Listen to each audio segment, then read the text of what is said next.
Minarchy.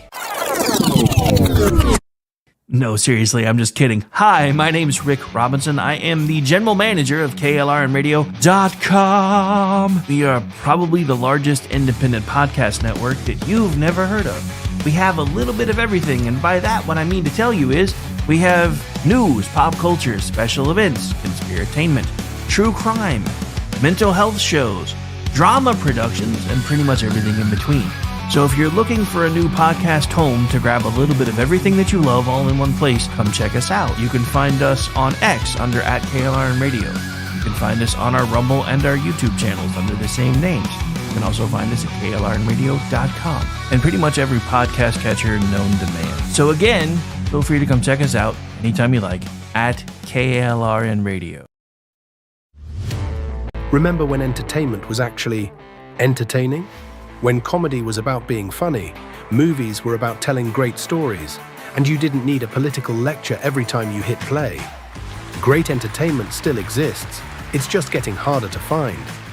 Even the biggest streaming platforms leave audiences disappointed.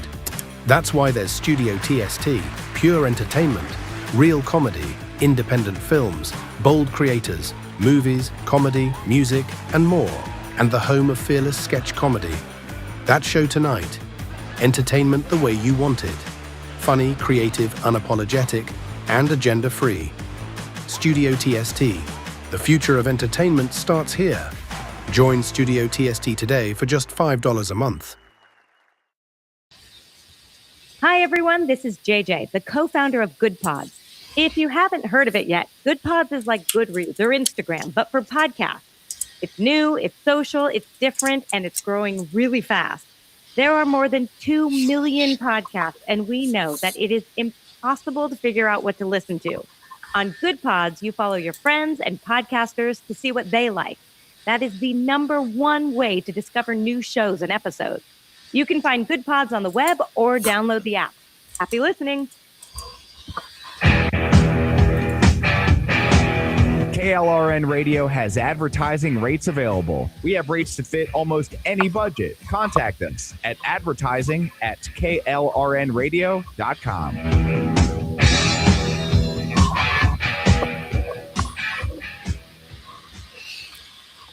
The following program contains coarse language and adult themes. Listener discretion is advised.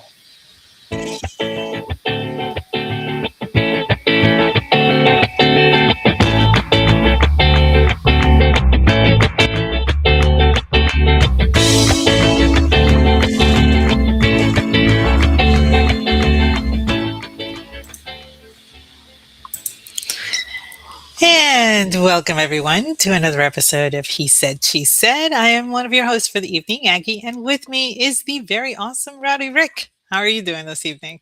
Nah, she's the only host that matters. I'm just a button monkey. How you doing, Aggie? How's things? They're going. Same. Longest month ever, and it's only the 5th. It's the 5th of June, and already I'm like, this is the longest 2 years. This month has gone. Well, it's like this weird. It's like this weird dichotomy kind of thing going on. Because like at one point, I'm like, holy crap, already halfway through the year, and then so far the first 6 months of 2026 have felt like 30 years at the same time. So I'm just like, I don't know how to relate to this. Hey, look, we have a Hobbit sighting. Who let the leprechaun in? Anyway. Hi, Zelda. Yeah, so it has been a rough start to the summer for me. It's been pretty rough on you too. I think everybody's having a tough time. It's just it's like everywhere all at once. And yes, I do try to find a way to work booze into every conversation because yes, it is the 5th. Didn't even hit me. Apparently, I was putting the accent on the correct syllable because M pointed out you always try to fit booze into everything, and I'm like, yeah, pretty much. Yeah. Conversation, my mouth, all of the above, especially lately. Ooh. Anyway, So some people are aware. I've had to deal with several losses in the family and both sides, and as well as friends, and it has been heavy on the heart. And all I can do is just sit here and just remember all the good stuff. And I had a really, really good laugh today, and I hope that my aunt understands this as she's looking down on me because it was at her expense. Oh, you're getting ghost side eye right now. I know. She's probably thinking, Mija, you have to say that? Yeah, I kind of do. I have to tell everybody what happened. So this was, I want to say I was maybe had to 1979, so about 12, about to turn 13, and I'm visiting at her house. And she happened to live in the southern part of San Juan, and so we're visiting and all that stuff. And she is making dinner for everybody. For us, dinner actually starts around noon, and it keeps going until about 6. So when we all get together, because there's so many people, it's just an ongoing thing for everybody and everything. And we get there, and um, she's setting up the stuff. We're helping her set up tables. We're helping her with the chairs, and and I ask her, where are the kids are gonna be sitting? And she said, you guys are gonna be sitting over there. I said, whoa, you guys? I'm 12. Okay. And she just said, look, all of the kids are little and they go sit over there. And I looked at her straight in the face and I said, you're shorter than me. And she grabbed the wooden spoon and threw it at me. And like a ninja, I ducked one away and I was laughing my ass off. Meanwhile, my uncle, her husband, is like, ooh, I think you made her mad. I hope she doesn't burn the whatever it was that she was making. I don't know. And so he starts laughing at her. So she grabs another spoon and throws it at him. Pretty soon she was throwing spoons everywhere. And then she didn't have anything to cook with, so she got mad. But I'm like, you threw the spoons. So it's just remembering the time that she just threw spoons at everybody because she was mad that she was called out for her petite size. Now, I'm 5'2". She was shorter than I am. And I want to say she was 4'11". So Oh, she was so she's very, leprechaun sized. yeah, she was a very tiny woman. Or as someone in the chat likes to say, 4'12". 4'12". That's good.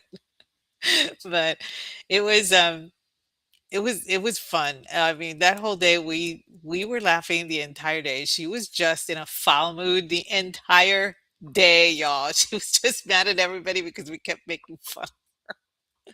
Now, I learned my lesson. I didn't say it again because I didn't want another wooden spoon thrown at me. But after that, everybody, my parents, my other aunt and uncle, her husband, everybody was making fun of her short size and everything. And then it didn't help that when she went to wash dishes and everything, she actually uses a stool. So, Okay, anyway, that's kind of funny though. That I really is. mean, that was a very, very long time ago, but that popped into my head today, and I couldn't help but laugh at the utter ridiculousness of this tiny woman just slinging wooden spoons at everybody in the backyard. Nice. So the only thing I was thinking is, if this had happened a few years later, you could have busted out with nobody puts Aggie in the corner. Right? Oh my goodness. She was a pip. But yeah, and so that was one of the things that we both did. We both lost an aunt this past week. So I know that it's been very rough on you too. Yeah, I mean, yeah, I guess the only bright side for me is this will be the first family funeral in a while that I actually don't have to officiate because they've decided to use the services of the funeral home, which is the one that my family's been using. But I guess because they decided to put it together so fast, they just decided to go with the staff pastor. So I actually get to attend one, not run one. It's been a minute, so it, I don't know. It's kind of bittersweet because at the same time, I kind of have enjoyed being the one who has been handling those things for the family. But at the same time, I'm like, I actually get to just sit down for once instead of, you know, Yeah, it's battling. kinda nice.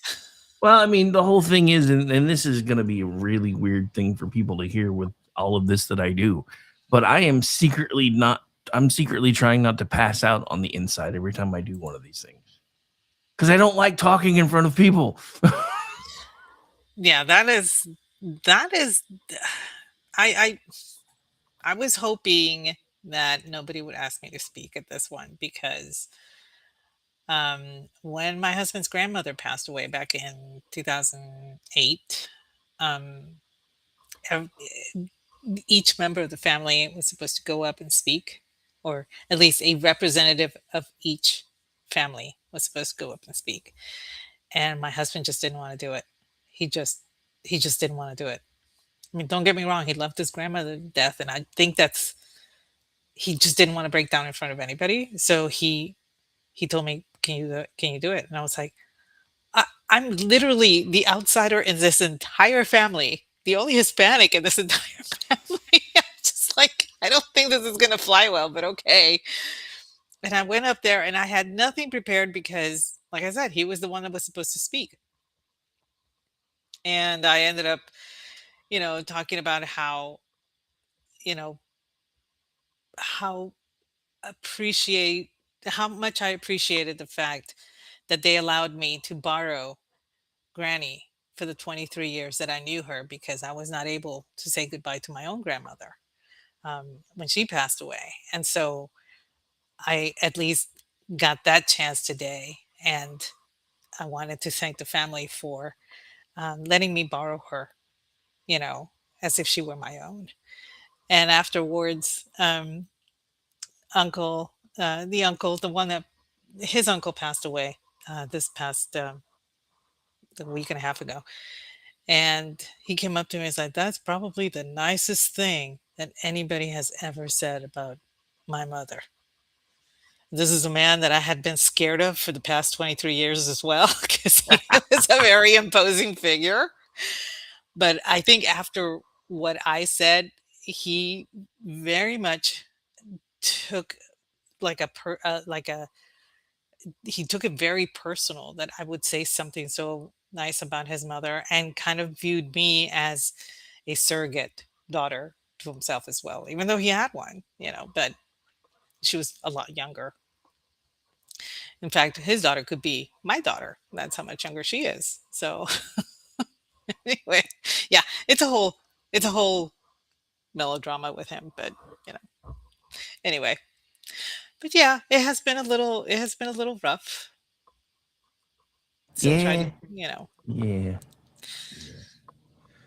So anyway, I thought that today we would talk about staycation because I have no plans on going anywhere now. Well, I mean, who wants to travel anywhere when you're afraid if you go to a restaurant you're going to get mobbed by a bunch of kids and have tables and stuff thrown at you, especially if it's in an area you don't Yeah, already know. I I mean that.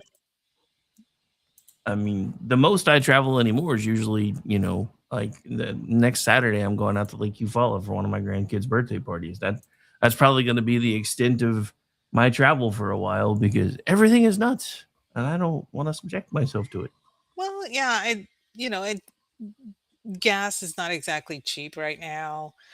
Um, Staying in a hotel for long periods of time. I, I, I love to go to a hotel. Don't get me wrong. I love the thought of luxuriating and, having room service or anything. That never happens. I never stay in a hotel that has room service, first of all, or even a cafeteria adjoining it.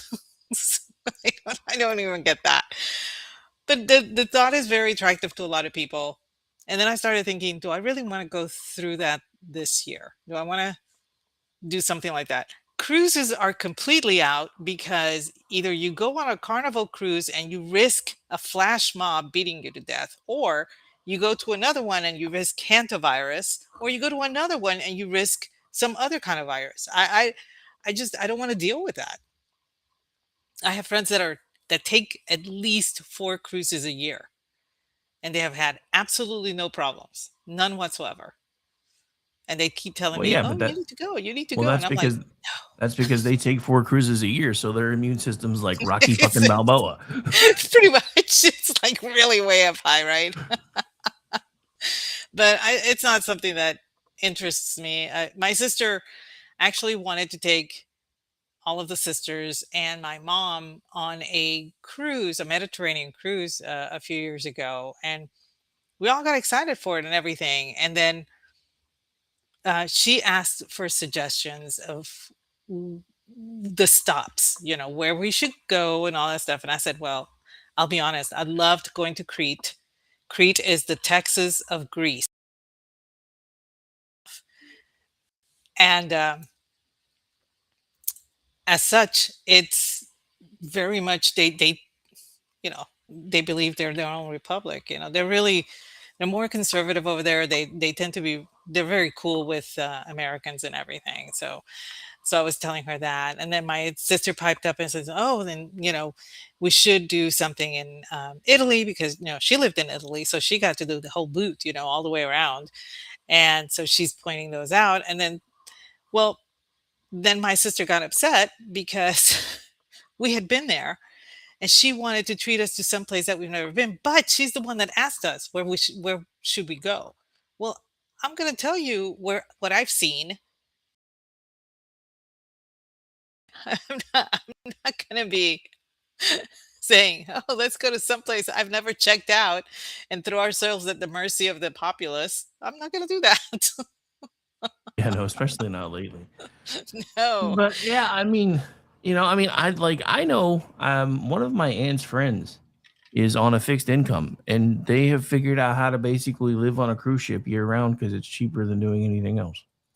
Oh, no. I know several people who have actually um, retired, sold their homes, sold their vehicles, um, put whatever little stuff they wanted in storage, and just live on cruises.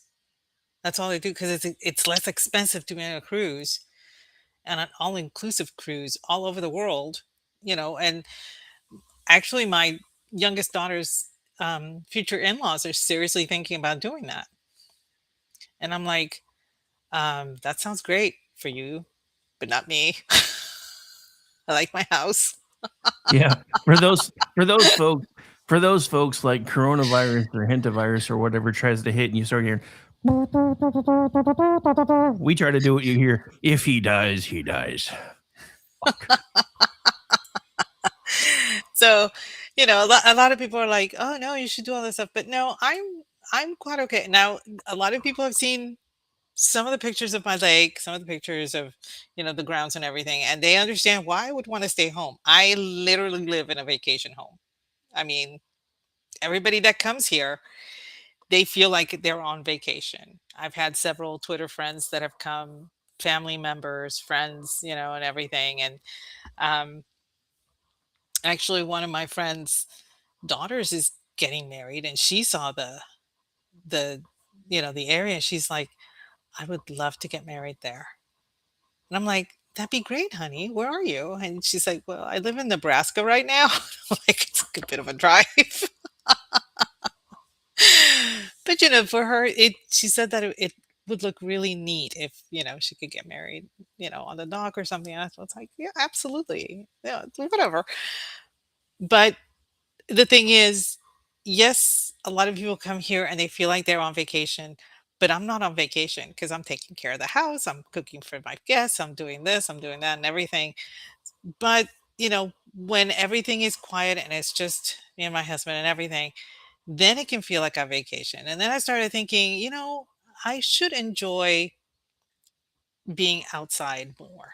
I should enjoy walking through the woods more. I should start enjoying all of those little things that I keep telling myself, well, it's here, so I'll do it some other time. And so that's why I decided, this year I'm just going to stay home, stay nearby, stay here, do stuff here on the grounds or nearby.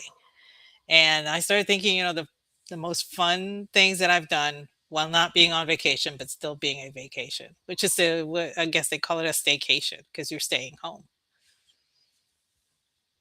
Oh yeah, I mean, no, I mean, other than in 2019 when we went to Padre, all I've ever really done is staycations because I was always working, always raising kids, and now it's like now that I really could, start doing things like that. Now every dime I make is sunk into making sure that we have food, shelter, clothing, all that fun stuff. Because we're still trying to pull ourselves out of the recession that we were under the last guy, even though they changed the definition of a recession so we wouldn't know we were in one. Bastards.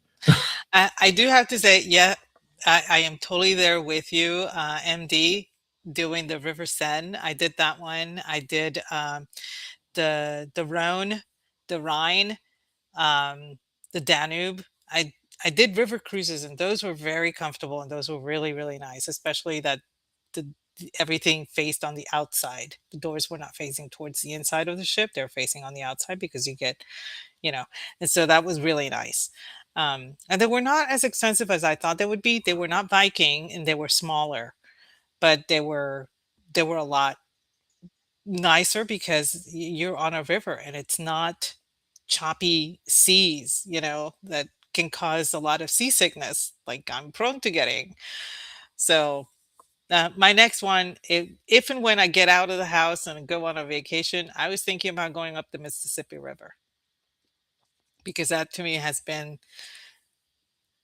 the whole, the Huckleberry Finn, the Tom Sawyer, the whole Mark Twain, all of that has always been in my head as being an adventure that I really want to experience. So that would be if I take a cruise, that's gonna be it.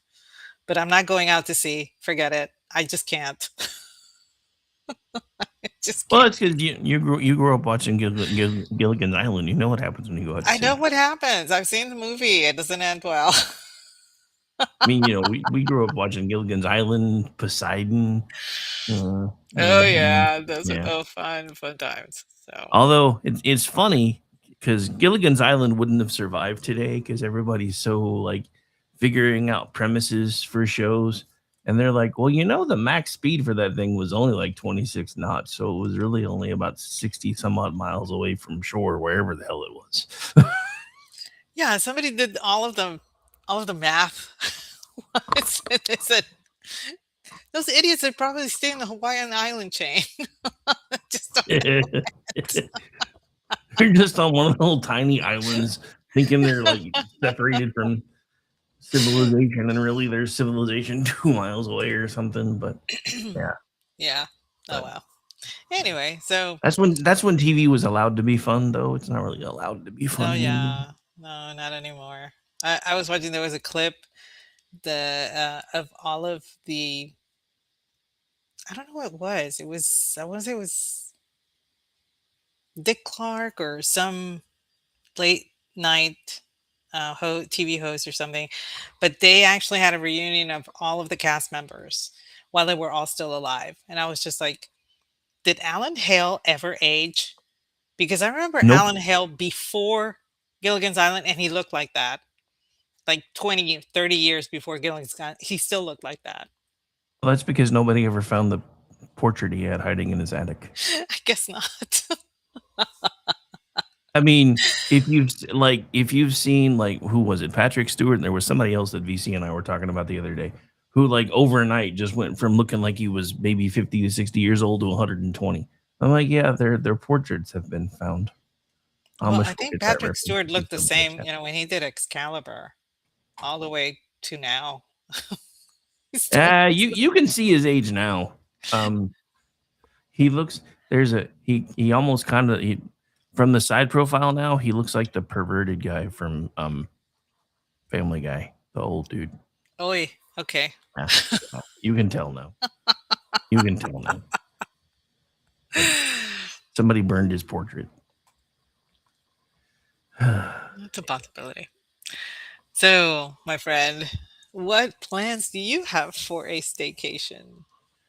I mean, honestly, most of the time my staycations just involve not working and trying to catch up on sleep. But like I said, That's fair. We're gonna go out to the lake next weekend and hang out for a couple of days. Which isn't really a staycation because it's like 120 miles away, but it's still in state, so I still kind of count that. But Oh, that's a day trip. So yeah, that's a yeah, staycation. Yeah, yeah, a but totally staycation. well, I say we're gonna stay a couple of days, but we're not really gonna be able to because I have things to come back and do here. But we're gonna go out to Eufaula for the day, at least for the early part of the day, because my son, who's moved to even further out into BFE as I have, called me the other day. He's like, "Are you coming to youngest son's birthday party?" And I'm like, "I was planning on it. When is it?" He's like, "Next Saturday." "Where are you having it?" "Lake Eufaula." Uh, He's like, "But we're starting early." I'm like, "Oh, so you mean I got to get in the car?" "Yeah, I mean I got to be in the vehicle by 8 in the morning to be there on time." "Gee, thanks. Appreciate that." He's like, "Oh, it's gonna be so hot later, and I don't really want to be out there that late." And I'm like, "Well, since I'm driving 90 minutes each way, I don't really want to be out there that late either." So I kind of understand. Oh well. No, I have one plan to make my staycation a little more interesting. And I know this is going to raise some eyebrows, but I have always wanted an outdoor tub. I wanted a dipping pool, but I didn't know where to put the dipping pool because my house is on a slope. So I would have to have something leveled out and then have the dipping pool put in. No, no, too much trouble. So the next thing I decided was like, I just want to be able to sit in nice, cool water and look at my lake. That's pretty much all I want to do. I don't want to be in the lake, people. I don't want to be in the lake. Why? Because I have several species of turtles and fish and snakes in the lake.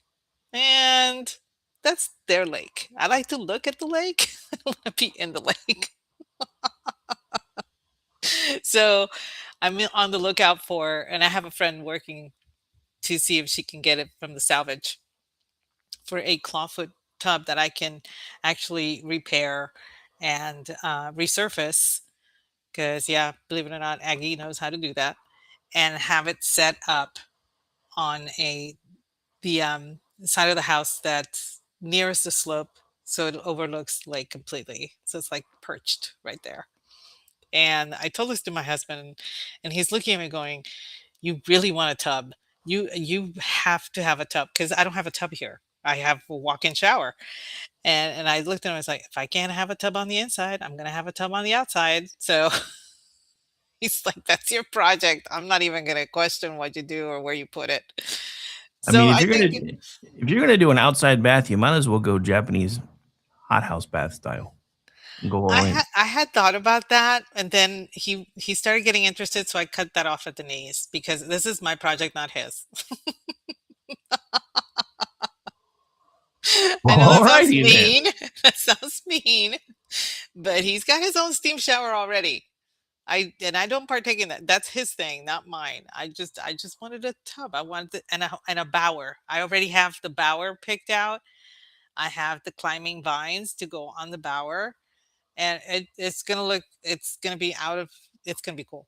So that's going to be something that I work on so that I can enjoy staying home, and it'll be like my little staycation. I'll just go out there in my little bathing suit and take a dip, whatever. And of course, because it's a tub, I'll be able to drain out the water. So that's another thing that I have to work on is making sure that the drainage goes out to where it needs to go. So there's a lot of logistics going on, but that's one of my plans for this summer so that I can have something to look forward in my staycation. An outdoor tub.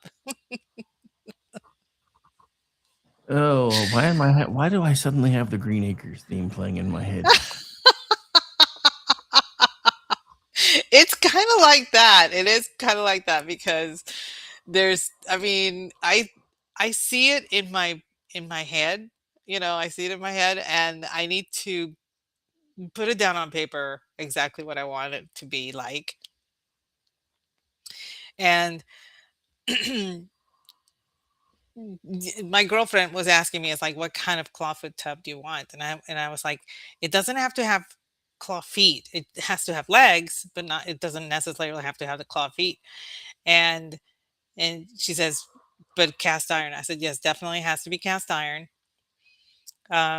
Preferably white, but if it's already mostly white on the inside, I can do something with the outside. It's fine. And she was like, she's like taking down notes and everything. And then she asked me, are you White going to on have, the inside. What are you, racist or something? and, she's taking notes and she asks me, where are you going to put it in the house? And I looked at her and I realized then I didn't tell her what I wanted this clawfoot tub for. Imagine her face as I told her, oh, no, this is going outside to overlook the lake. And she's looking at me like, but you have a lake. But I don't want to be in the lake. I want to be in the water overlooking to look at my lake. Anyway, I know it sounds weird, but I've always been enamored of that whole setting. And I live in such a private area that I could enjoy it all on my own without the thought of anybody looking. But there will be a privacy screen also with certain pine trees that I put in. So so I have privacy, but it's gonna look so cool. Oh wow, I didn't see this. Sorry, I don't mean to break in and do something news related, but I didn't see this earlier today. The Bears have left the building. Oh, I heard they were going to Indiana. Yep. Yesterday, the Chicago Bears board of directors met and voted to advance our stadium development project in Hammond, Indiana. Oh well, too bad, so sad. I don't know what else to say. I mean, I don't really either, but I mean, hot dude. But that's the irony of what's happening, because in order to get to the point where you can have a sports team, you have to do all the gentrification and everything, and eventually it's the beginning of the end of your city. We're watching it happen in real time in Oklahoma City, because I mean, it's got condos now, and it's got hipsters, and it's got all the crap that we said we never wanted in Oklahoma. And I'm like, I feel like every time I go into Oklahoma City now, I'm looking at Austin Jr. I don't like it. I don't like it a lot. But yeah, it's just weird because now they're gonna move the Bears there, and then that city's gonna get torn to hell, and then they're gonna move from there, and then they're gonna go somewhere else, and they're gonna tear that city to hell. I swear to God, leftist or locust. Sorry. Hmm. I'm gonna shut up now because that's not what this show's about. But I saw that and I was like, oh my God, I can't believe they've driven off the Bears. And they're Well, gonna act like it's not their fault. I was not surprised. I saw it kind of written on the wall, and I was like, well, eventually, several high, um, I want to say hedge fund people have moved out of Chicago. Um, you know, Big corporations have moved out of Chicago, and now the Bears are like, yeah, okay, we're out too. Oh well, I don't know. When am I supposed to feel bad for the city of Chicago? I mean, there's no law that says I have to, right? Oh no, I mean I don't necessarily feel bad for the city of Chicago. I'm just kind of watching their stupidity because I mean, how cold did Chicago used to be? Now it's like nobody wants to be there. Kind of like Los Angeles. I mean, they made a musical out of Chicago. I mean, they did one out of New York too, but and I guess to a certain degree, L.A. La La Land, I guess, was a musical. I'm not sure. I never watched that movie, but I yeah, hear it was Chicago. supposed to be. I never watched it either. But, But anyway, but yeah. so and I decided while I'm working on that project, I need to teach myself several things because idle hands are the devil's playground. Isn't that the way it goes? Workshop, but close. Workshop. Okay. I just I remember one of the things that my mom taught me when I was little was crocheting. And she used to sit and watch The Price is Right and make a doily during the whole I mean in 1 hour she would have a doily made. And for the life of me, I didn't understand this magic. I mean, I had seen spiders do stuff like this, but I didn't understand. So my mom taught me how to do crochet once, and I did a doily, and it was really pretty and everything. And then I just stopped, and I haven't picked it up in about 45 years, I think. No, wait, doing math. Yeah, 45 years.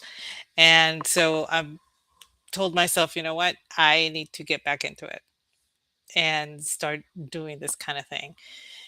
My daughter crochets, my sister in law crochets, and I thought that it would be something nice that I could share in common with them. And, when we get together, just take out the little balls of yarn and start crocheting, while we're yapping about family matters or whatever. It's just a very soothing thing, in my opinion.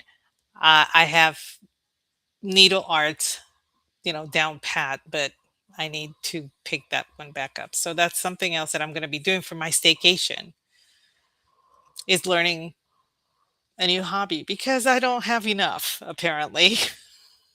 I don't have enough hobbies. You? Not enough hobbies? Nah, I mean, you've always got room for one more. But anyway, back to that Family Matters thing. Did I do that? Sorry, had to be done. Yeah. No, it, excuse me. A lot of people are forced to have a staycation because they're short on funds. They can't afford a long time off from work. They, for whatever reason. And I I saw this with my daughter. She just had a baby back in February, as y'all know, and she's now out of the military, but her husband took paternity leave and now he had to go back to work. So they don't have a lot of time built up or anything. And she had called me and she asked me for suggestions on what they can do because now they have a little bambina. So it's not like they can just go and hang out at a winery or whatever. And I told her, I said, there was one thing that I used to do with you kids all the time. We went to the state parks, and where we lived in the proximity of San Antonio, we had at least 5 or 6 state parks nearby. Plus, we could go to, if we drove a little farther, we could go to the wildlife refuge, either Aransas or down in Corpus, or if we're visiting my parents down, in very deep South Texas, there was always something like that going on that was completely inexpensive or free. And, I told her, I said, just pack a little picnic basket with, you know, your waters and your juice or whatever, your sodas, whatever it is that you want to drink. Pack cold cuts, pack grapes, pack anything that you can eat with your hands that you don't need cutlery for, and just pack the stuff for the baby, like you normally would and everything, and go. And she says, "Well, what do we do when we get there?" I said, "Well, what did you do when you got there? Whenever you were doing?" And she's like, "Well, we were running around doing whatever we wanted to." I said, "Well, now you have a baby, so now you have to put her in her little stroller, but you can go walking. The hiking trails accommodate. A lot of the hiking trails now accommodate for strollers and for people in wheelchairs." So she hadn't even thought about doing something like that. But that is something that a lot of people should actually get back into doing because it is relatively inexpensive to go to a state park. The state parks are usually in really good, well kept condition. You do have the ability to go hiking. You have the ability to camp out if you want to stay overnight. There are campgrounds in some of the state parks, and it doesn't take much. I mean, what was that? A jug of wine, a loaf of bread, and thou. You know, basically, that's when my husband and I were dating. We would literally take French bread and um, cold cuts, cheeses, or whatever, and a bottle of wine. And we would go hiking all over the place and then come back and we would eat. And then we would walk again, for about an hour or whatever, and then we'd drive home.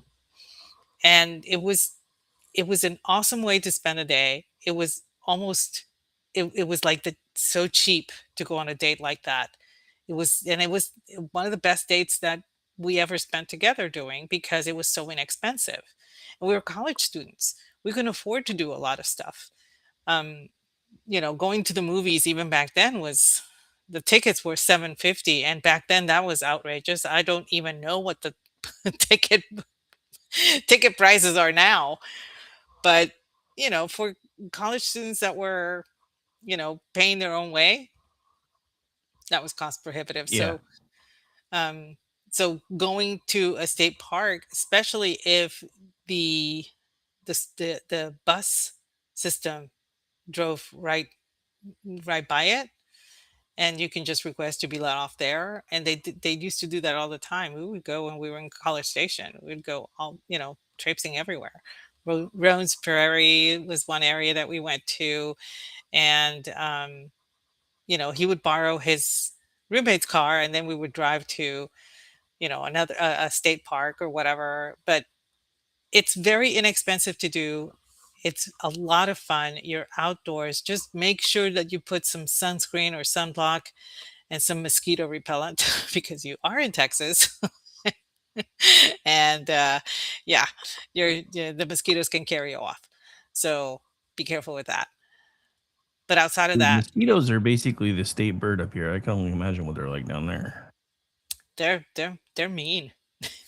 They're mean. But it's a lot of fun to go to a state park. It's a lot of people tend to like, oh, it's a state park. There's not a lot to do there. I'm like, you would be surprised. You would be surprised at how active and how much you actually get to do at a state park. You think that it's just going to be, you're just going to walk for a little bit and sit down on a bench. Even if that's all you do, look around and you would be surprised at everything that you see. Stuff that you take for granted, you start noticing because it's all quiet and there are no other distractions. I used to take, a camera, a digital camera, to go take pictures, and we used to go to Pedernales Falls every so often, and that place is absolutely stunning. The limestone rock formations and the way the falls are not, they're step falls. Okay, so they're very gradual, but it's absolutely gorgeous. And I used to take pictures and all that stuff, and my sisters would ask me for reprints of those photographs so that they could hang them up in their houses. I'm not a professional or anything. It's that beautiful. You can't go wrong. You really can't. And everybody has a cell phone now. Everybody has a smartphone, I guess. You can take the most gorgeous pictures. You can and you can, and there are apps that you can actually print those out from and have them delivered to your house on a glass or something like that, and you can hang them up in your house, and it's really cool, and that's a good memory to for you to keep. So state parks is something that I always recommend people that are limited on monetary resources, limited on time, limited on distance, that they look into doing, because you can have a lot of fun and make a lot of memories at just your local state park. But yeah, one of our favorite places to go, and that probably will actually be something else we do later in the summer. About an hour and a half from here, there's a little town called Medicine Park, and it's not a state park per se, but they have an awesome little hot spring slash lake kind of thing that's really cool to hang out in. So yeah, and it's only $3 to go, so for the day. So cheap swims. Yeah, that is actually a very inexpensive way to spend the day. And I think the one of the parks here is right outside of a town called Dangerfield. So we're probably going to be hitting that in a couple of weeks. And I mean, it's not a far drive. I think it's maybe 30, 35 miles from Wait, here. what did you say it was called? Dangerfield is the name of the town. Did they D get any respect there? um, it's a tiny little hamlet, but there's a state park there, so we're gonna, you know, I have I already have the menu all set up. Everything's, ready to go to be made, packed up, and that way we can go spend a day out there and everything. It's a habit that I used that we had when we were younger, and we just kind of let it go because of, you know, being in the military was kind of difficult, and being in, foreign countries, you can't just go into a I mean, the state owns all the land and everything, but you don't know where the state land is, and you don't know where, and their concept of a state park is completely different from ours. So we just kind of, yeah, we're not doing that. Nice. Weirdos. But anyway, that's probably my most favorite thing to do on a staycation. And it doesn't even have to be a state park. It can be a local recreational park, where you take the kids for the swings and everything. They have picnic tables there.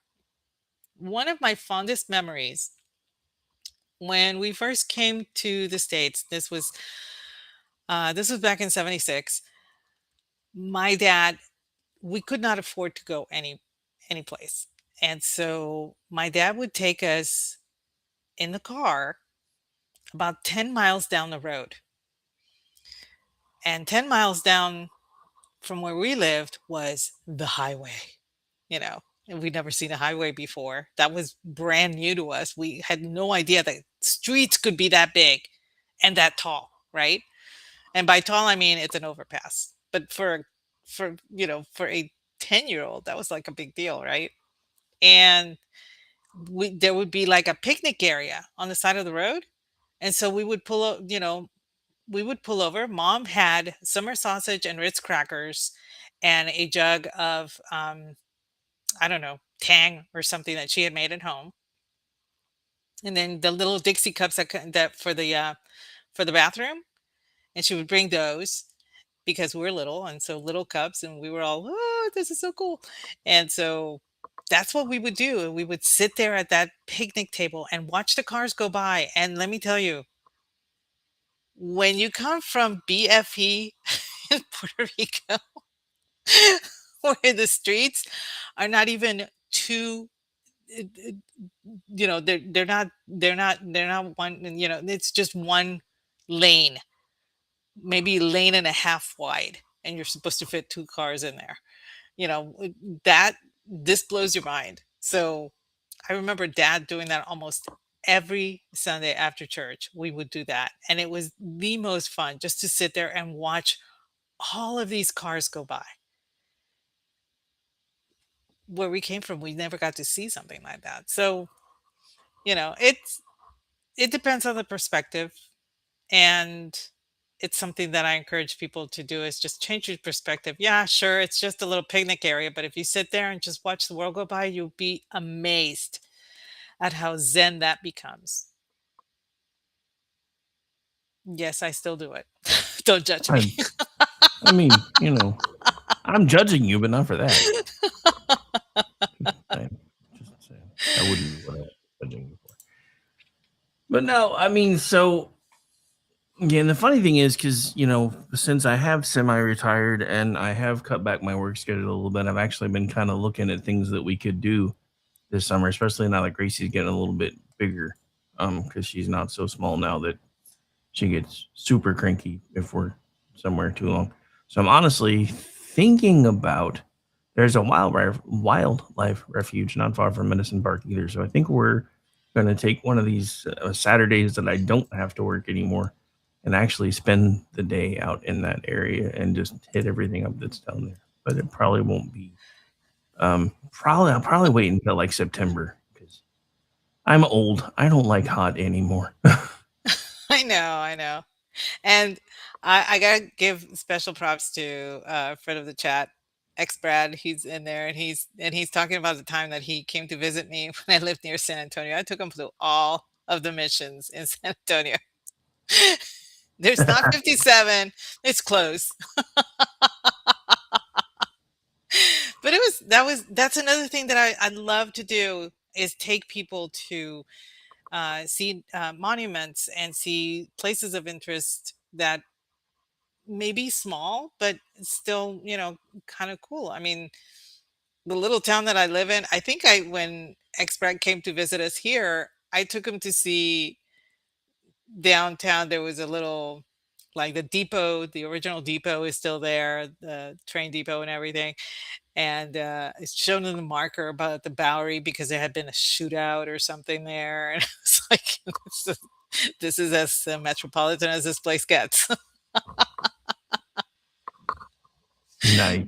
Yeah, Yeah. it's a tiny town, It's but a teeny. It's a teeny town right there with Teeny it's Tim.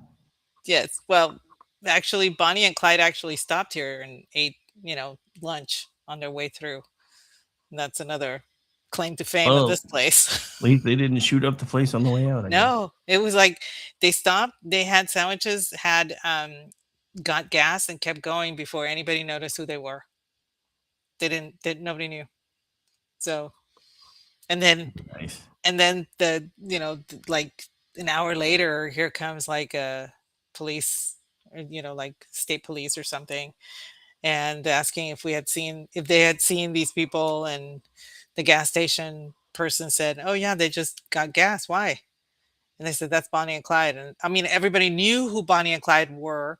They just didn't recognize who Bonnie and Clyde were. You know what I mean? So that was like, "Oh, Bonnie and Clyde were here. Oh my goodness. Oh my goodness." That was the talk of the town for a year, that they stopped, had sandwiches at gas station. I'm telling you, this is a hotbed of drama here. But anyway, so No, not drama. mm, yeah, little bit of drama. But like I said, I took Brad to see the missions, and I next time he comes to visit, I'm going to take him to see some of the chapels in the area that have been around for a very long time. As a matter of fact, I may just hike with him and take him back to College Station, because the Methodist Church there has a very interesting history. And so, and I'm not Methodist, but the church itself is fantastic. So maybe I'll do that. Put it in your calendar, X Brad.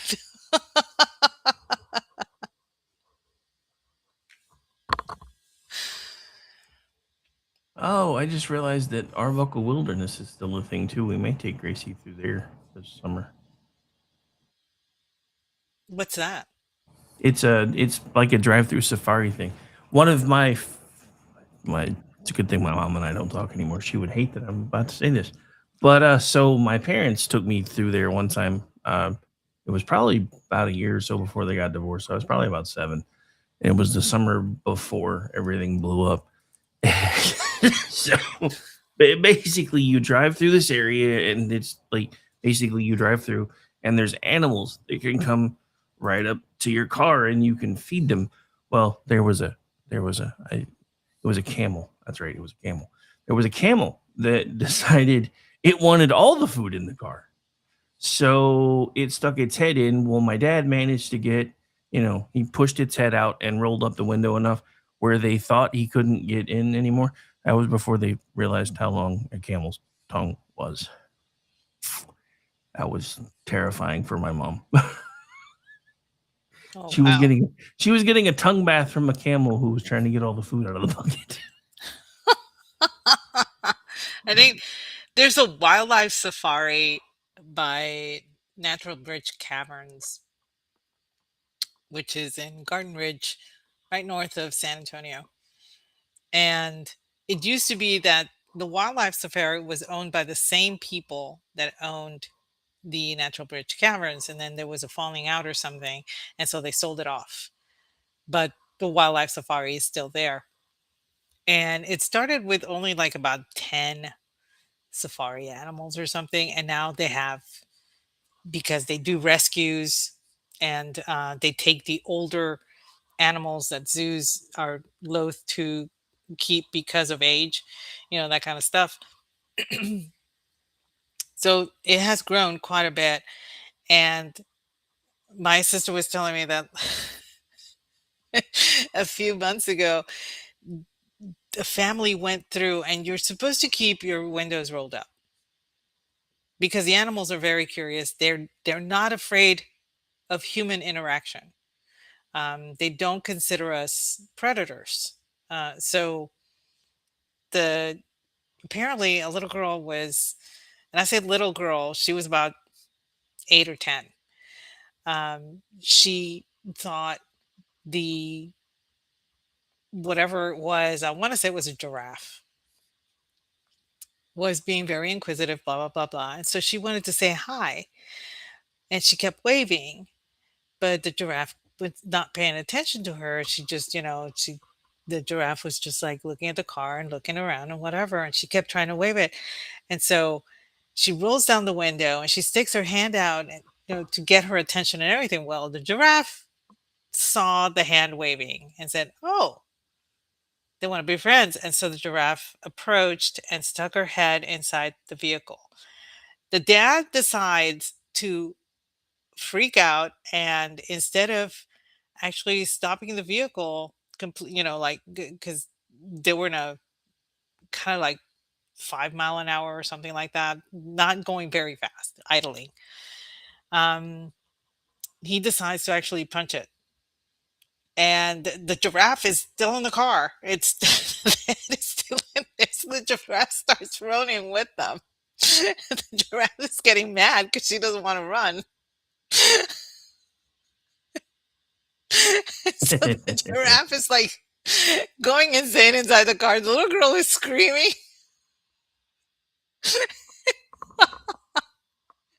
And I'm thinking, maybe put child locks on the windows as well, that kind of thing, because they do discourage you from rolling down the windows, because, like I said, they don't consider you a predator. They consider you possibly bringing them food, because that's how they get their food. They see a human being bringing the food. So if they see a human being, they think that you have food. I just wish I could have seen that. I just want to hear the screaming. It didn't last long. I mean, it was like 5 seconds of him, like, trying to get away from it, and then he finally just slammed the brakes, and everything, and then tried to shoo it out. And the giraffe was like, you know, really going insane and everything. She finally stuck her head out and, just kind of reared her legs and hit the car with her legs and then left, or something to that effect. And so the dad was upset that the vehicle was damaged by the giraffe. But the first thing that you are told as you come up is they are not responsible for any damages incurred in the vehicle for anything that you may have done to encourage the animals to do, which is why they tell you keep the windows up. I don't know how that's going to play out, but it sounds Yeah, interesting. well, that seems interesting. Because yeah, I mean, I know that's half the thing for Arbuckle Wilderness is you get to feed the animals. So, oh wow, I was wondering what was going to happen there. So I got curious because I was kind of scrolling through checking the numbers, and I saw this thing and it says she was proud of mounting her TV herself until she switched it on. She mounted it upside down. Oops, Oh no. oops, oops. I was like, it seems weird that she's turning it on the top. And then, yeah, I was right. She had it upside down. Oopsie. Oh, man. I'm sorry, Raptor. I don't know if that was before now or if it was a few minutes ago or whatever, but if you're still in here, I'm sorry to hear that, dude. See, I'm telling you, it's like everywhere all at once. It's terrible. Oh goodness. So, any other ideas for the staycation? I mean, other than, maybe at some point, I don't think we'll do it this year because I don't think Gracie would enjoy sleeping outside yet. I don't think. But next couple of years, I plan on starting to show her how to go camping. So That's not on the staycation list for this year, but it will be in the next couple of years. Because we're gonna start camping in places like Thunderbird and stuff, and just staying out for like entire weekends and fishing and swimming and camping. But yeah, I don't think 6-year-old Gracie's gonna like that very much. I got to get a couple more years under her belt so she's not going, but Papa, my phone stopped working an hour ago and I don't have anywhere to plug it in. Yeah. Yeah, I remember the first time that I went camping. Also fun and relative. Well, it depends on what kind of equipment you take. When I went camping, all we had was a tent and sleeping bags. Um, the food was in a cooler that we kept in the car. We had no stoves. We didn't even have a pad, to put our sleeping bags on or anything like that. I've seen where camping can be quite bougie, but for me, that's not really camping because Well, yeah, camping. they have a term for that now. That's called glamping. Okay, yeah, I don't do that. I mean, well, okay, I'll take it back. That's not what I used to do, but in my age now, I'm not opposed to doing that. Let's just put it that way, because Yeah, it's I kind of talk a nice big to game have air about conditioned tent.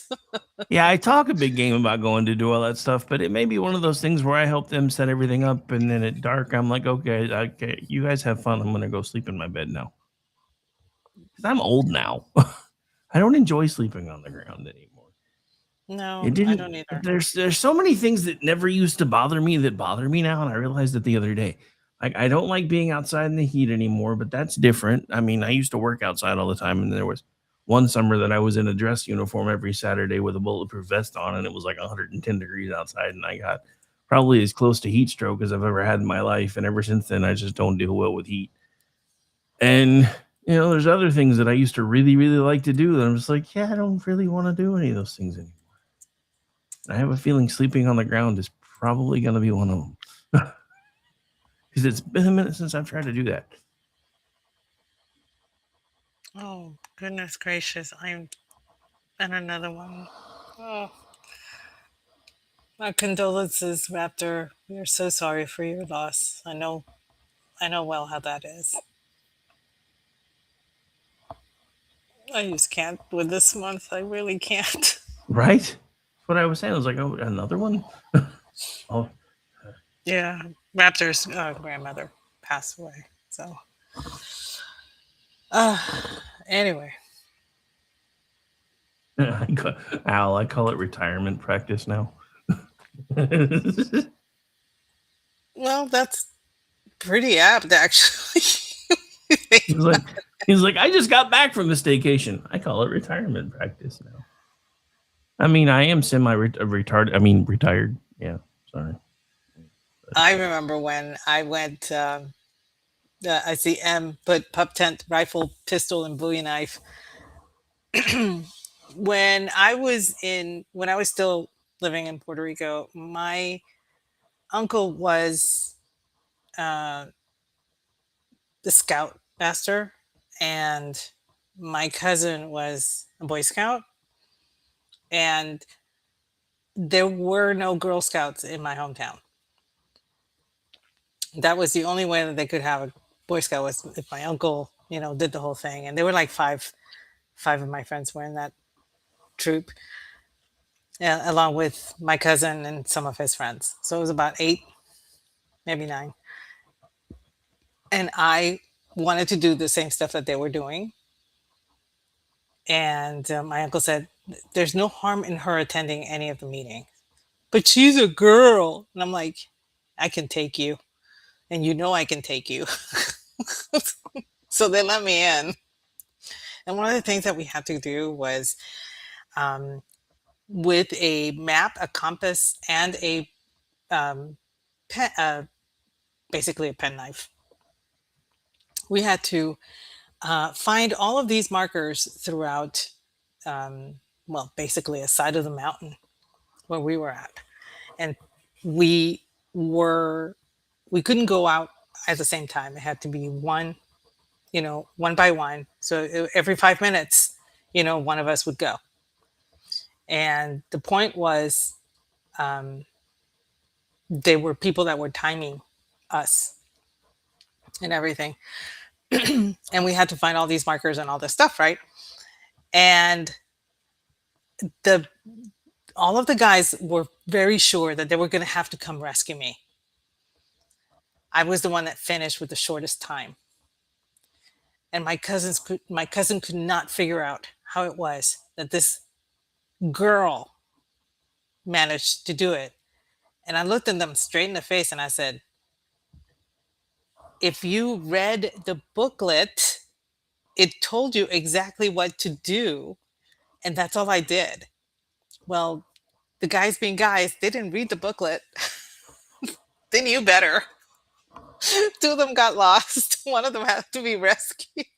We don't read directions. Come on. You don't read directions. But every time that I think about going camping and all that stuff, because that's how, we would go camping, is just with a tent and a little sleeping bag and everything.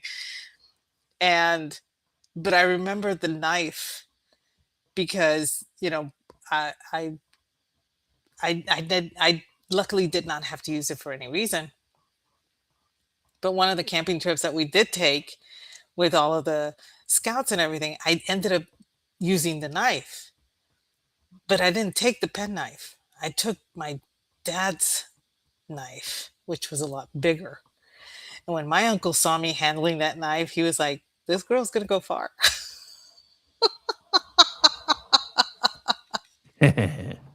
I loved camping out there in Puerto Rico. It was so much fun.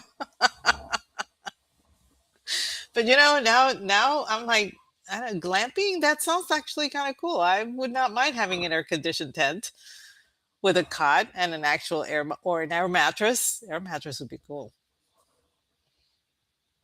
wouldn't Yeah. Yeah, well, I definitely wouldn't say no. And the funny thing is, a few years ago, I'd have been laughing. Now I'm like, you know what? I think I'm probably down for some glamping. But then again, thanks to Jeff and the Amish one, I have gotten turned on to Vietnamese women glamping on YouTube. So, just saying. I don't even want to know what that is. Oh, it's basically just watching them set up their camping areas. Ah, okay. No, it's nothing dirty, but they bend over a lot. So there's that. No, the that sounds really interesting though. Yeah, it's amazing how many weird niche things there actually are on YouTube that everybody watches. I was like, I didn't even know that was a thing. Oh no, I love watching furniture restoration. I like to watch. There's this one gal that does nail polish swatching, but they're all vintage nail polishes, like from the 30s, the 40s, the 50s, that kind of thing. She brings them back to life, and then she'll put them on her nails so that you can see and whatever. And she's doing this for the express purpose of making an historical catalog of nail polish. And it's like, this is actually really cool. I know people who watch rug washing videos because it's so zen, So there's something out there for everybody to, it's the equivalent of watching a fish tank, which also I have done on YouTube. Yeah, you can do that on YouTube too. You can. So, but yeah, and that's another thing that you can do on your staycation is find some YouTube videos that instruct you on how to do things that you're not familiar with, but you've always been interested in trying, like a new cooking technique, um, a new way of actually folding a fitted sheet. I had no idea that there were several ways. I know how to fold a fitted sheet. I learned from my mother, and I actually learned from somebody in the What business is on this the correct sorcery way. of which you speak? It's true. There is a way to fold a fitted sheet. And, there are videos on that. There are different ways of doing it too. I thought there was only one way, but no, apparently there's different ways of folding a fitted sheet, so you can learn how to do that. Um, how to fold napkins into decorative items. That's a big one. And towels. those kind of things. I know Xbrad has shown me videos of napkin folding because I was interested in learning how to do like Christmas trees and for holidays or whatever. And there's a myriad of things of tutorials for almost anything on YouTube, and that is one thing that you can do when you do have time on your hands because you're forced to you know take time off from work or whatever, but you can't go anywhere or anything. Learn something new. um, One of the things that Jeff and I do, we do spirited books. We actually review books that we wouldn't read normally. They're kind of like not something I would pick up, and we all know how that has been really really bad or has been really really good. So never gonna live that down. But just doing different things, learning a different hobby, things that is a constructive way of using your downtime or using your off time from work. If you can't go anywhere, you would be amazed at how it sucks you in and you become mesmerized by learning a new thing. Paper folding, origami, making a better paper airplane. Any of those things would be kind of a fun thing to do if you've never done it before.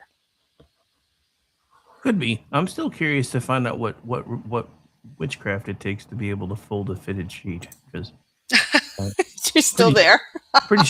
pretty sure there's magic and spells involved there. I'm just saying. Well, I when my mom was here, I was folding a fitted sheet and she looked at me and says, "You're doing it wrong." And I said, "No, I'm doing it differently, Mom." And she looks at me. I said, "Okay, I'm sorry." And I put it back and I folded it the way she taught me because I didn't want her mad at me. And yeah, after she left, I went back to folding it the way I like folding it, which is slightly different than the way she folds it. But I I don't fold her clothes because she's persnickety about that, and if she starts folding my clothes, she'll fold them her way. She's not going to fold them the way I like it. And personally speaking, if I don't have to fold my clothes, I don't care how they're folded. I'm happy. But my sister's not that way, so my mom doesn't do anything at her house. Nice. No. Yeah, I was like, because I know your dad used to occasionally tune in. I'm like, I wonder if Aggie's phone's Yeah. about to ring. What are you talking about me on your show? No, my mom heard me one time, and of course I had the headphones on, so she didn't know what I was talking about. But she has a habit of coming in and kissing me goodnight when she goes to bed. And then it just happened to be that I was on a podcast with Brad when this happened. So she's talking to me in Spanish. I'm talking to her in Spanish. Brad is like totally lost. He doesn't know what's going on. He thought I was having a stroke. And then I had to apologize and I'm sorry. My mom came in to kiss me goodnight. I was talking to her for a minute. So after that, I told her and she asked me what we were talking about. And of course, because it is the political podcast, I told her and she just goes off because my mom is pretty right wing. So that kept her, entertained for a while. And so she has listened to a couple of my podcasts.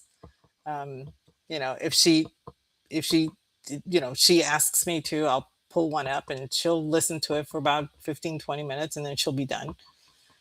But it's kind of funny.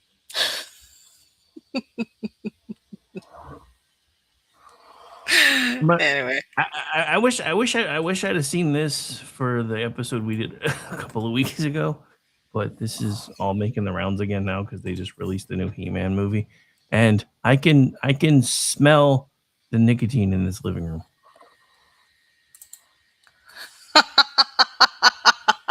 And my grandma had that exact couch when I was a kid. And I have seen that that looks like couch my in many, that and looks the like my paneling, parents' TV.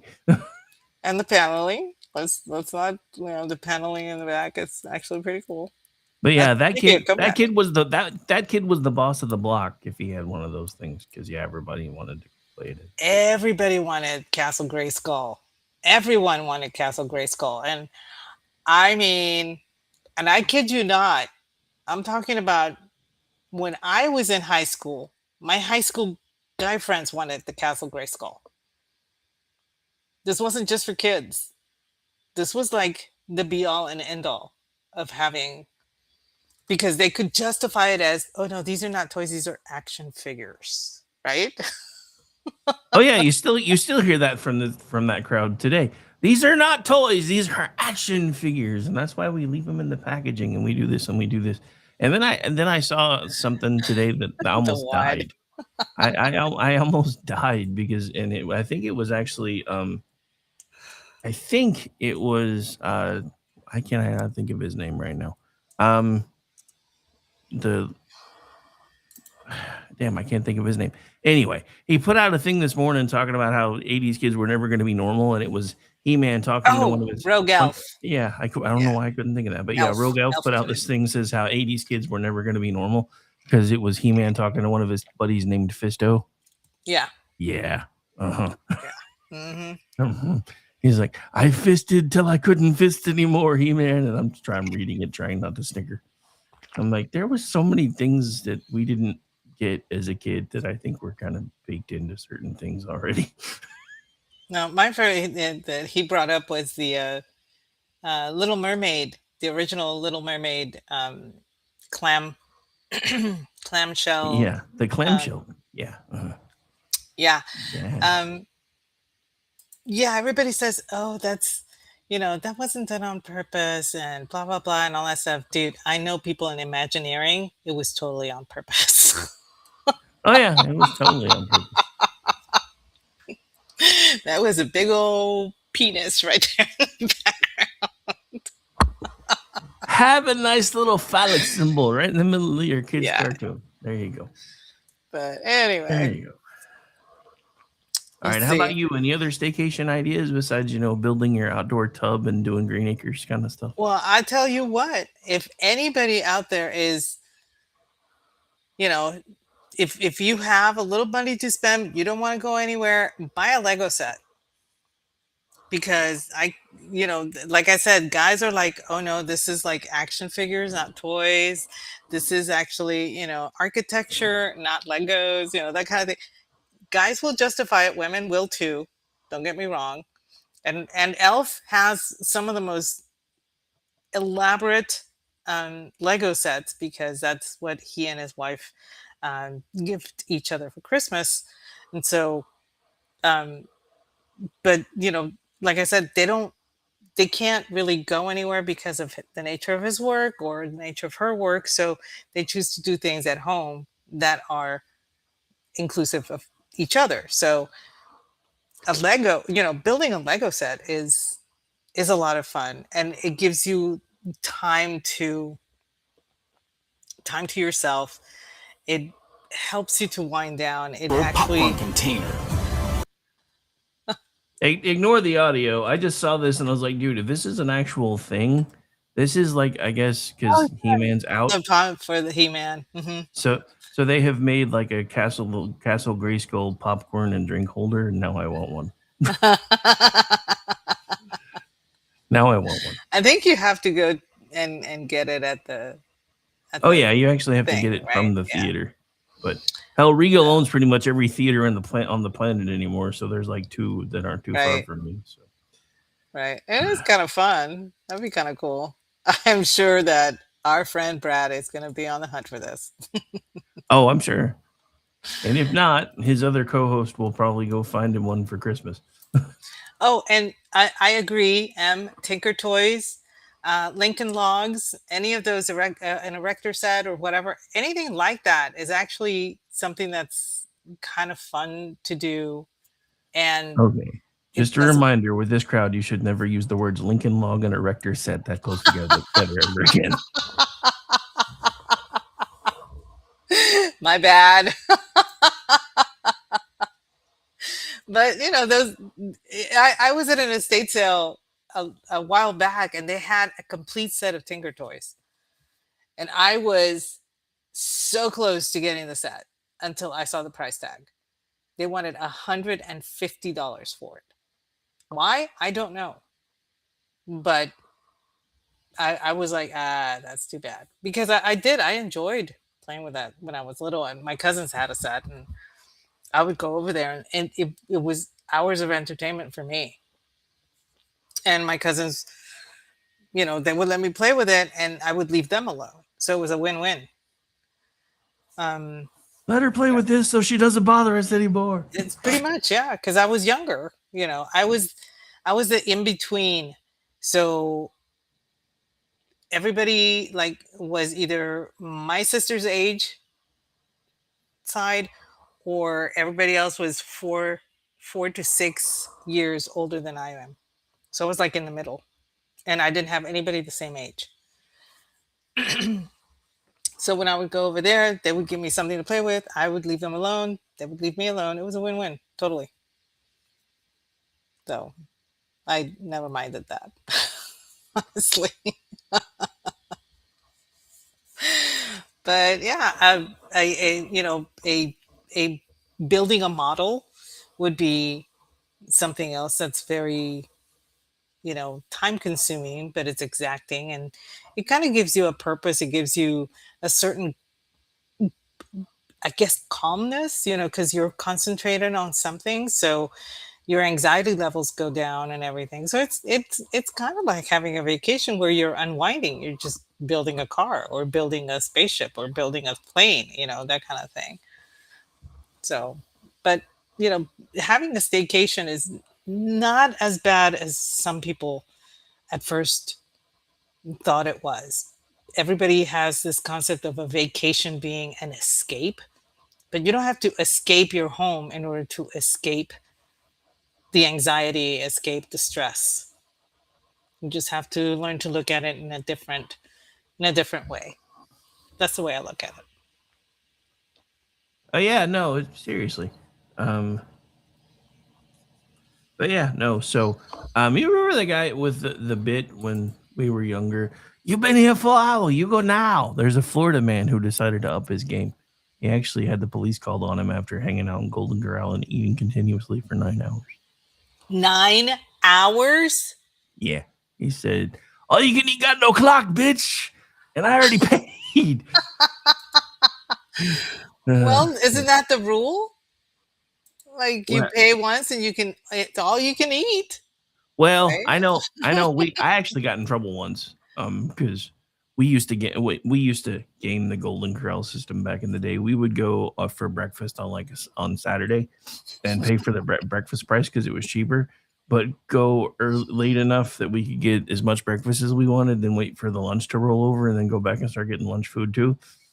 Yeah, eventually they caught on. So yeah, I think they do have some limitations because they do have different. I guess maybe it would depend on when you go, because I know in like the weekends there is no difference in price between lunch and dinner. So in that instance, he might have been able to get away with it. I don't know, but yeah, apparently, dude had the cops called on him for camping out in Golden Corral for 9 hours. So, but he was a Florida guy, so I guess we should have expected. Florida guys. He took the "you've been here a full hour and you go now" and said, "Hold my beer."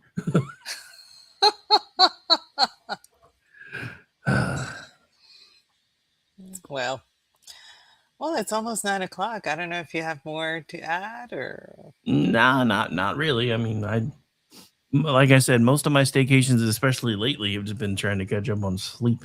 But now that Gracie's getting a little bit bigger, I do plan on starting to plan out some stuff. She's been. I mean, she's finally big enough now where she's interested in going to do things that don't involve just, "Can we go to the water park, Papa?"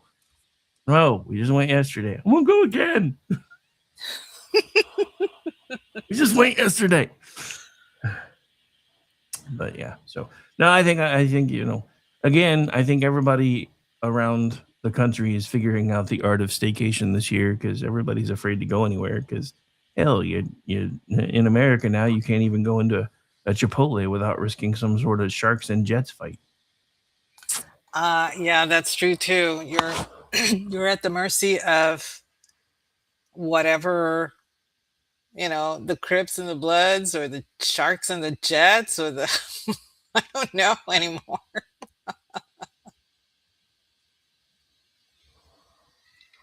But yeah, so anyway, where can folks find you, ma'am? Because we are just about it'll take us about that long to give our usuals. Well, you can find me at Aggie the Barkeep over on X. You can find me 8:30 p.m. Eastern.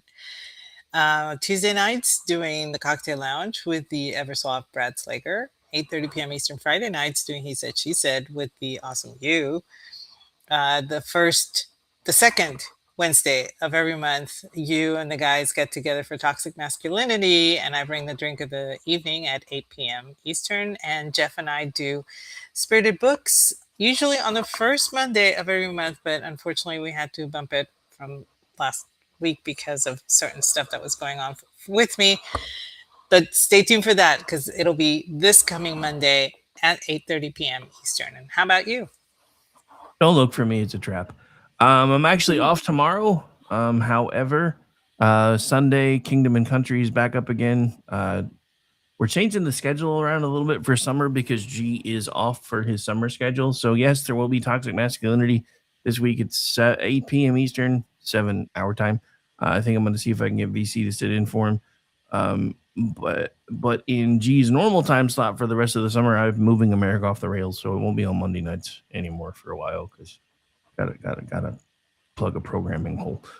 So that's moving to Wednesday nights at 8, unless it's Kingdom and Country on the off weeks. I usually just do an extended one on that because it's weird to go, let's do Kingdom and Country and then go straight into America off the rails and it's still me. Yeah, no. So there's that. And then I don't know when Jen and Rick's coming back because Bug keeps winning in baseball tournaments. Yes, he does. So maybe not do that show again until sometime in the fall. But that's cool because he's out kicking ass and taking names. So not surprising since his parents are from Krypton and stuff. But anyway, but yeah. So don't know when that one's coming back, but we'll see. Other than that, just check the schedule. I'm involved in 85% of the programming around here one way or the other, so I'm usually doing something. And you can find me on X at RowdyRick73. You can follow along with everything we do here on X, Facebook, and YouTube at KLR Radio. Rumble, we're there too, and you can find us by searching America's Podcast Network because for some reason they didn't like KLR and Radio. Also, starting to pitch this one a little bit more because X is doing more and more things to tick me off. So if you haven't checked out Pickaxe Social yet, I encourage you to do so. It is free to set up an account over there. And they don't have algorithms. So you get to see the people that you follow and interact with, and there's nothing to get in your way over there. So might want to check that one out because everything I'm seeing from the place that I thought was going to make us all, be able to make money doing what we love is kind of turning into pay for play. And I don't like that. Yeah, it's been a little difficult. It's been a little weird. And every time I turn around, they're changing the algorithms again. Like I just found out YouTube's algorithms have changed again. I'm like, dude, it used to be they would change like once every 6 months or so, and it took you a week or so to figure it out. Now they're changing them every other month, sometimes every other couple of weeks. And it's just crazy. It's like, do you want people on your platforms or do you not? Because I really don't know which one that is anymore. But anyway, we're going to get out of here. You guys enjoy the rest of your Friday night. I am off tomorrow. However, I think there might be Front Porch Forensics. I know they did one last week. I don't know if they're doing every other week again or if they're going back to every week. But Juxtaposition will be back next week, which was why I said I guess we won't be camping out in fall after all because I forgot I got to come back and do that. So yeah. Anyway.